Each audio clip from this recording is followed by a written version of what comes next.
At the CAF meeting, they supported an African Super League and also the call for the World Cup to be every 2 years. How do you feel about it? Do you think that works, or do you think it's not a good idea? And if so, why? Well, those are two extremely big decisions to make. And I don't think any confederation would be flippant about, what decision they take. So I listened to the president of CAF, and he was not even clear himself, about the merits or demerits of the 2-year World Cup. But he made reference to what Arsene Wenger, proposed. And it's as if the package is not completely done yet. They are still waiting for some more details as to the practicality of having a two-year World Cup side by side the Africa Cup of Nations and so on. He didn't make the situation very clear. So I guess it is still something that it is cooking. And it's not done yet. So probably we need to wait and see and hear, what that complete package is. As for the Super League, well, I don't know really the details about the Super League. If it is if it is as they were going to do in Europe, that was objected against so seriously by some of, fans and other stakeholders and so on, I would be surprised that Africa is going that route. But I have the gut feeling that because Africa needs the money, we need the business. Probably, if it is well thought out, if the logistics can be well worked out, because the Super League in Africa, with all the logistical nightmares that we face in transportation, in hotels, in all those things, even in communication, which was difficult even to handle at the general meeting, the extraordinary general meeting that held in CAF. It was difficult. They couldn't hear so many of the journalists outside of the venue who were trying to connect to ask questions. So with all this logistical nightmare, I don't know how that will work. So we are still just waiting to get more details about both the World Cup, the new format of the World Cup, and also of the Super League in Africa. But if it works, if the logistics can be dealt with, it looks an interesting development or proposition. That's the point. As a former player yourself, you know all about playing matches, preparation for matches, time after the matches to recuperate from the matches. How is this going to be possible with an AFCON every 2 years, a World Cup every 2 years, various competitions for your clubs, and the CAF Super League? How on earth can you recuperate as players? From the players' perspective, I think that has been the source of the greatest opposition, that, already players are overburdened with so many matches during the year. They hardly have a break throughout with the various competitions in place. So that's why I said, for a confederation to take a decision in support of making this 4-year ritual 2 years, means that some deep thinking must have gone into it. I haven't seen the deep thinking yet. It hasn't been articulated. It hasn't been worked out for us to see clearly how all of this will work. But I will still give them benefit of doubt. Let us still wait and watch and see what Arsene Wenger and his committee will come up with, to see the practicality of it. If it is going to overburden the players, definitely, those are the most important stakeholders in football. They will rise up and challenge it. I believe so. They will rise up and challenge it. Otherwise, well, we still need to wait and see. The other thing where there is going to be problems, in my opinion anyway, and you can see it earlier, in October, there were World Cup qualifying matches. So this is the most important international competition in world football, but you couldn't get the players that you wanted.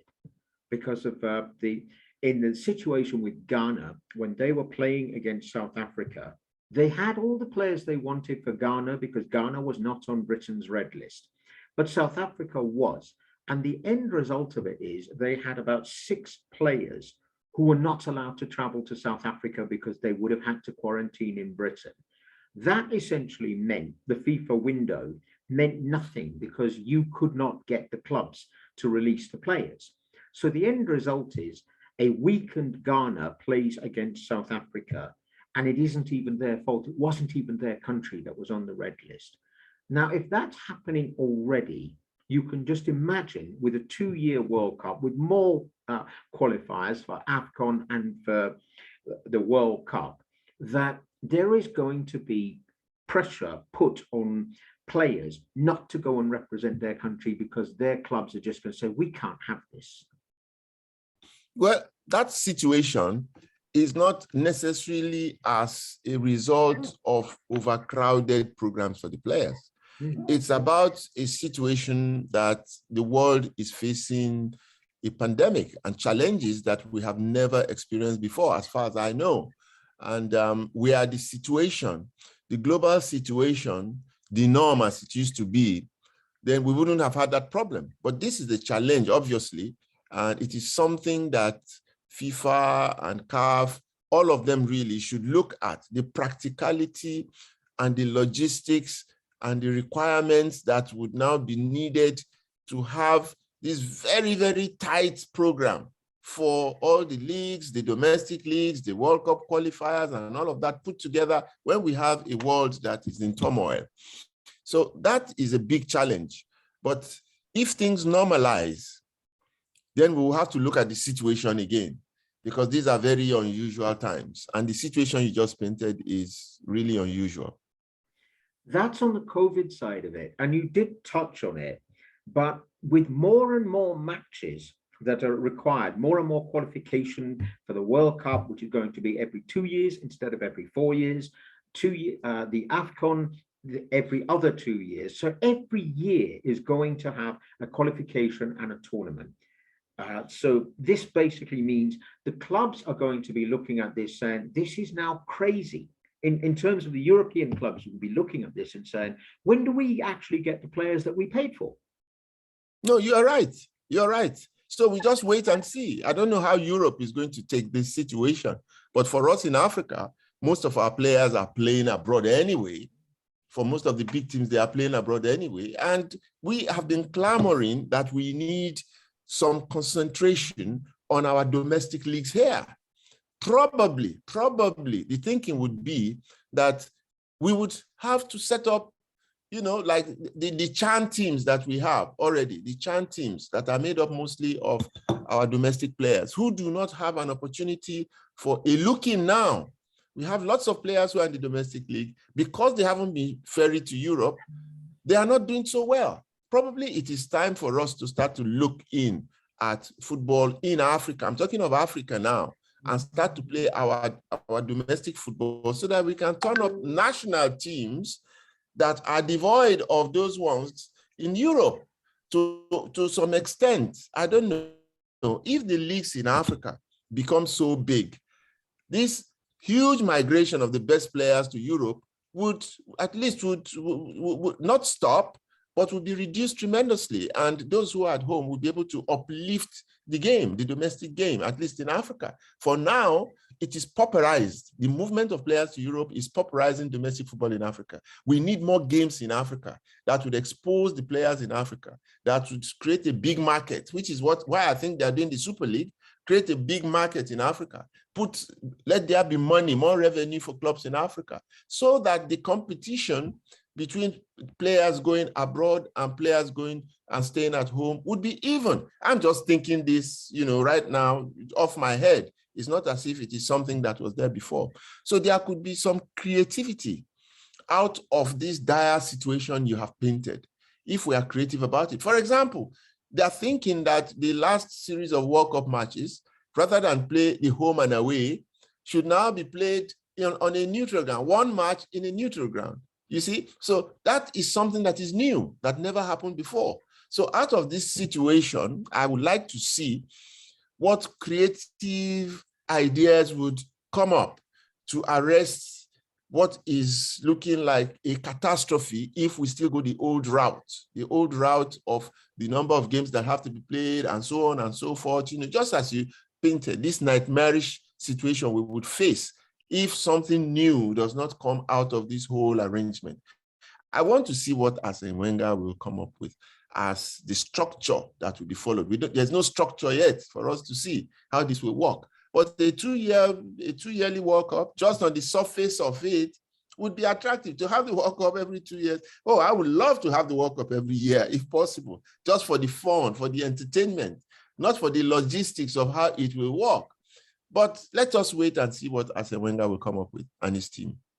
In terms of the Super League, one of the obvious consequences of that is going to be the biggest clubs are going to be taking part in the Super League. By definition, that is going to detract from the national leagues.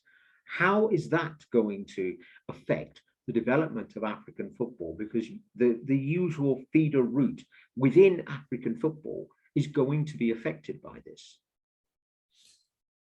Well, the answer is, I don't know.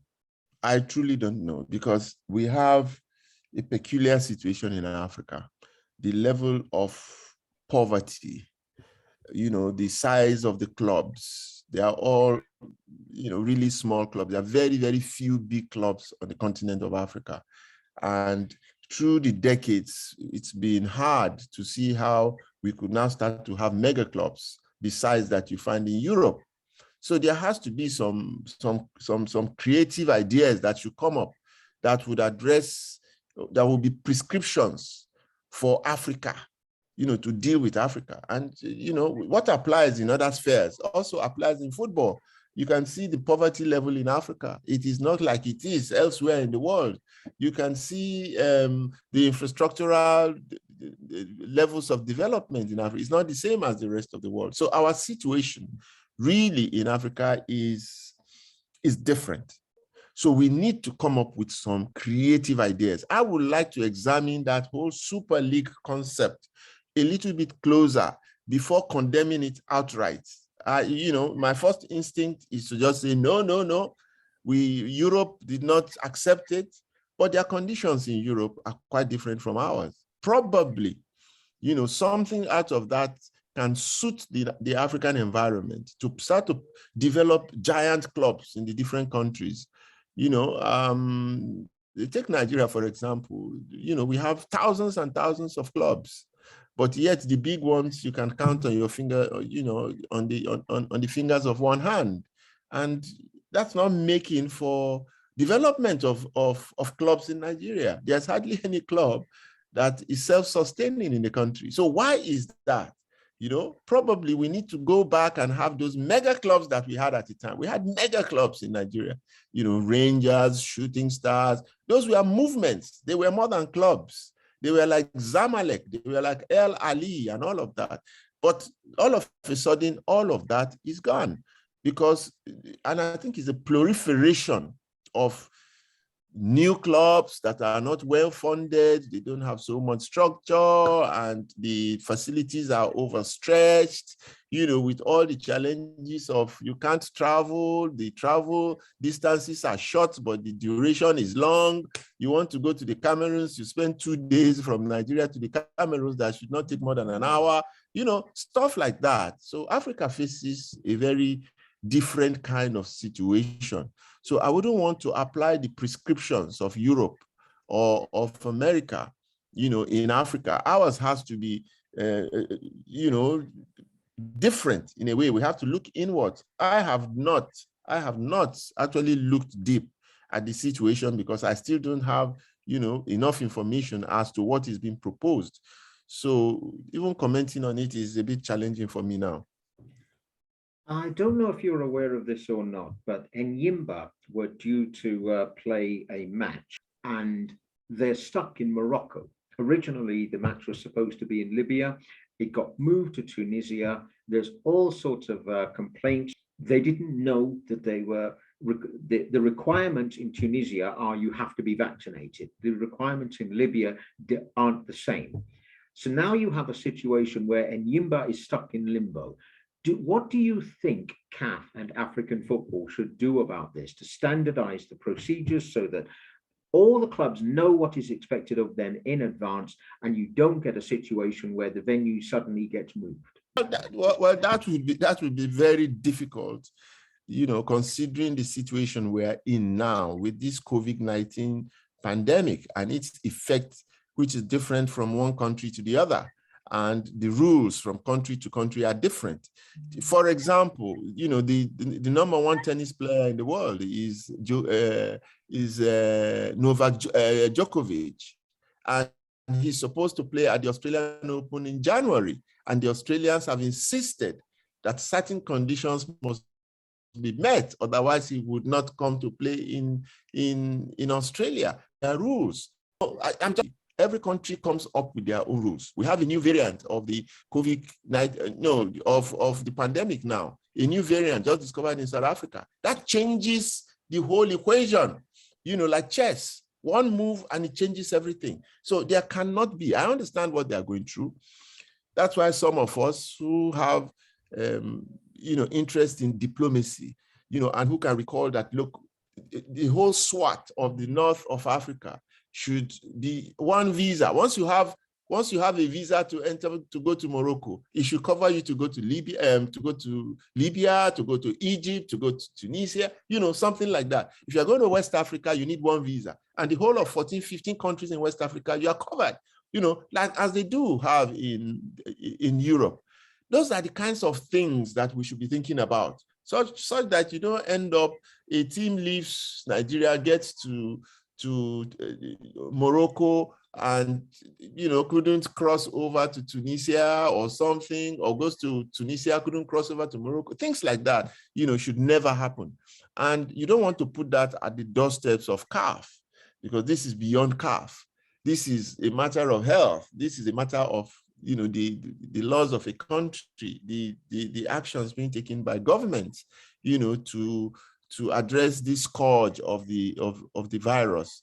So I understand what is going on. It is really, really unfortunate, but rules are rules. Rules are rules. We don't disagree with Tunisia having its own procedures. I don't disagree with Libya having its own procedures. The problem here occurred because there was a sudden switch from Libya to Tunisia for this match. It's impossible to prepare for it because the conditions are different, and you didn't know you were going to be playing in Tunisia rather than Libya. Just 5 days ago, you were preparing for this match to have been in Libya. Now it's in Tunisia. There's no way you can organize for this. So the question is, why did they do that? Why did they move the match from Libya to Tunisia? They could have said, right, this match is going to be in Tunisia from the very start. Then you would have known exactly what the procedures were and you could have done something about it. The trouble now is you can't. I don't have the answer because I don't know the conditions. I don't know why they took those decisions. On the surface, they were wrong to have changed at such short notice, knowing the how things were, particularly amongst, with health conditions different from one country to the other. And I truly don't know why they did it. And but we are stuck with it now, and I hope that we will learn from it. One of the things that came out in the Congress, the CAF Congress, was that the president said that Cameroon is 95% ready to host the AFCON next month. It seems pretty clear that the AFCON is finally going to take place in Cameroon after 50 years. How excited are you as a West African that Cameroon is now going to host the AFCON for the first time in 50 years? Well, Cameroon is one of the biggest footballing countries in Africa. Well, in terms of success, they are one of the most successful countries in Africa. And through the decades, I've always wondered why it has been impossible for them to, take on the responsibility to host AFCON.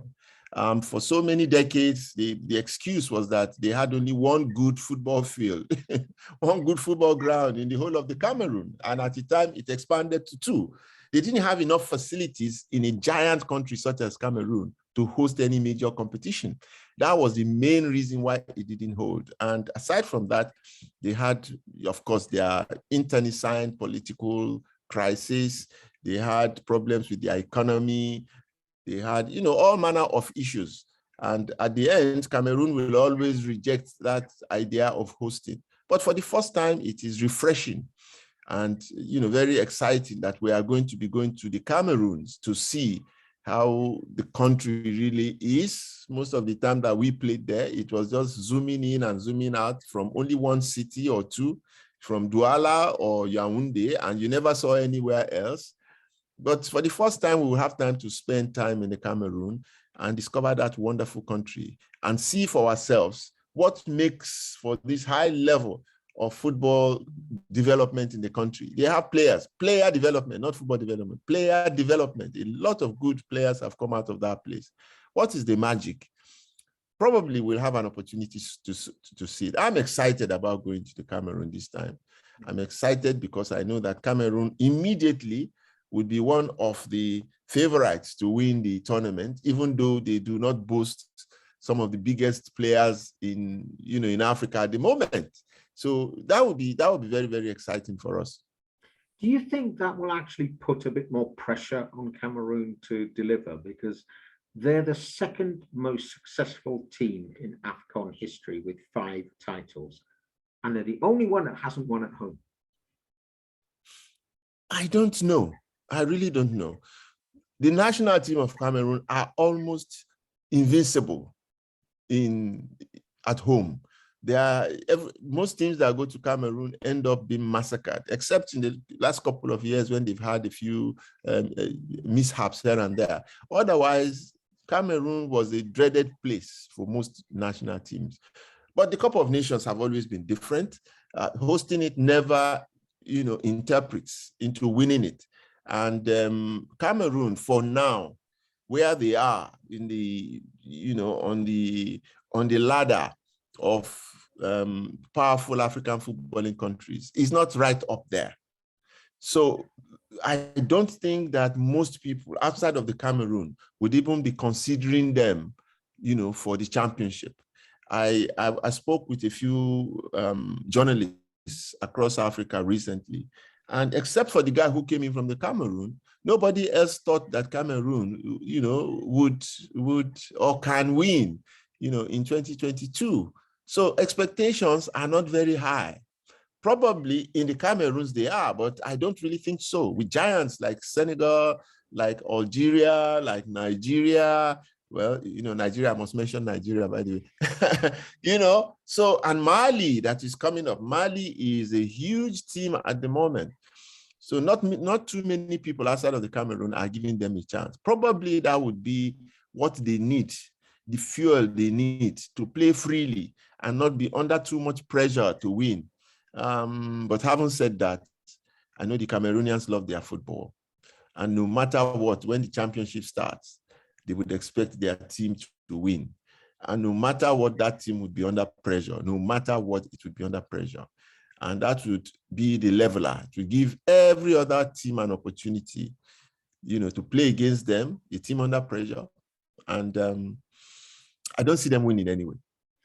5 years ago, when Cameroon couldn't get a number of their players from Europe, nobody gave them a chance, and they won. Is this possible to happen again? That Cameroon will just go under the radar again, or is there too much pressure because they're at home? My gut feeling, the way the Cameroonians play, they are very, very physical. They physically overpower other teams. One of the most difficult teams to play against in the world is the Cameroonian national team. And it has to do with their physicality, their speed, and their total, you can't predict them, unpredictability. So, and that has been constant with them. When they play and they overpower you physically, then they reduce your chances, the opposition chances of being organized and all of that. And, before you know it, 90 minutes are up. So the Cameroons, because of their playing style, really they are playing and they are anything anywhere. So that's why you never write them off. You never, ever write them off. The average Cameroonian would still believe that when, the time is here, the Cameroonians, no matter who it is, they don't have many great players around now. They will just rise up to the occasion again and deliver. It is more their style of play, their physicality, a lot of pressure football. They don't allow you space and time, and you'll be playing on home ground with the vociferous support of their people, and they know how to support. Wow, it's going to be very tough for that team to be beaten in the Cameroon. Now, you've mentioned Nigeria, so let's talk a little bit about Nigeria. There was an incident in 2018. It was Ahmed Musa, who was too fast for the officials to see that he was actually onside, and that the goal that came about because of this should have been allowed. The referee, Bakari Gassama, one of the best referees in Africa, felt compelled to apologize to Musa when he realized he'd made the wrong decision. But what is interesting about this is they didn't say, we have the technology, why are we not using it? Even after that particular match, there wasn't a clamor for VAR to be used in World Cup and AFCON qualifiers. Now, fast forward to this current FIFA break, and you have the situation between South Africa and Ghana, where there is a problem over the officiating. But people are not actually saying, we shouldn't be arguing about, let's have VAR in the next round of things. Let's have VAR for this. Let's have VAR for that. Why wasn't this mentioned 3 years ago? Well, don't ever forget you are in Africa. You are in Africa. That's the reason. Africa is a different continent. And, I don't know what applies all over the continent, but from country to country, you have challenges such as Europeans would never imagine possible. And you don't want to go on that route and you find that it becomes, even more problematic. The VAR in certain parts of Africa would not always be guaranteed to work, to succeed, for so many reasons.